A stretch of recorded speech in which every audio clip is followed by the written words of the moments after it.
चल रहे special intensive revision यानी एसआईआर को लेकर सुप्रीम कोर्ट में सुनवाई हुई है।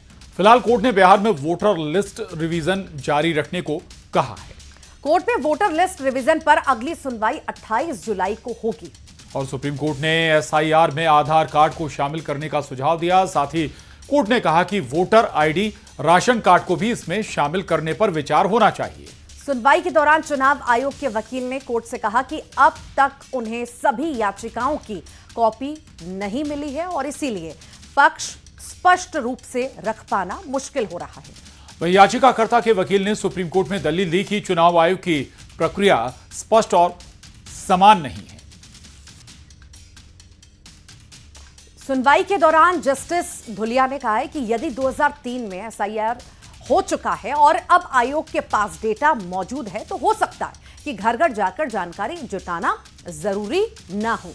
वहीं ये दलील आयोग की तरफ से दी जा सकती है। इस पर याचिकाकर्ता के वकील ने आपत्ति जताते हुए कहा, अगर कोई व्यक्ति पिछले 10 साल से वोटर है तो अब उससे दोबारा अपनी नागरिकता या पहचान साबित करने की जरूरत क्यों पड़ रही है। जस्टिस धुलिया ने आगे कहा, चुनाव आयोग जो कर रहा है वो उसका संवैधानिक दायित्व है।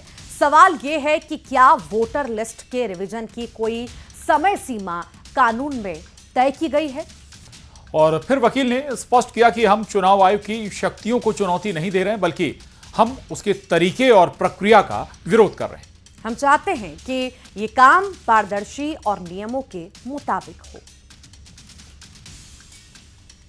दलीलों को झुठलाते हुए इलेक्शन कमीशन के तरफ से माननीय राकेश द्विवेदी सीनियर एडवोकेट साहब ने स्पष्ट शब्दों में कहा कि जो भी कार्रवाई इलेक्टोरल रिफॉर्म का चल रहा है वो संविधान के दायरे में है और रिप्रेजेंटेशन ऑफ पीपुल एक्ट की जो धारा 21 है, सब धारा 3 और 4 के हिसाब से चल रहा है, इसलिए उसमें कहीं भी किसी तरह की इलीगलिटी नहीं है। रिवीजन के मामले में माननीय सर्वोच्च न्यायालय का किसी भी तरह का स्टे ऑर्डर नहीं है।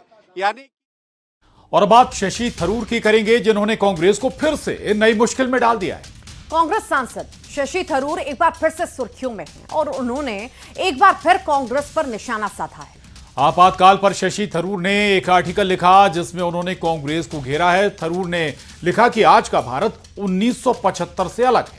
कांग्रेस सांसद शशि थरूर ने आपातकाल की निंदा करते हुए इसे भारत के इतिहास का काला अध्याय भी बताया। वहीं आपातकाल पर शशि थरूर के आर्टिकल पर कांग्रेस सांसद प्रियंका गांधी का बयान भी सामने आया है। प्रियंका गांधी के मुताबिक उन्होंने थरूर का आर्टिकल नहीं पढ़ा है। डॉक्टर शशि थरूर ने इमरजेंसी को लेकर के एक आर्टिकल लिखा है, उसमें उन्होंने